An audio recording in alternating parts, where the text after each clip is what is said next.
700 миллионов рублей открутил на своей карте, лично.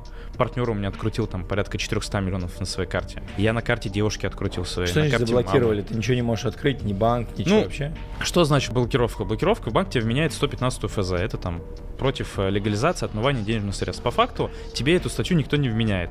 Тебе просто банк отказывает в дистанционном банковском обслуживании.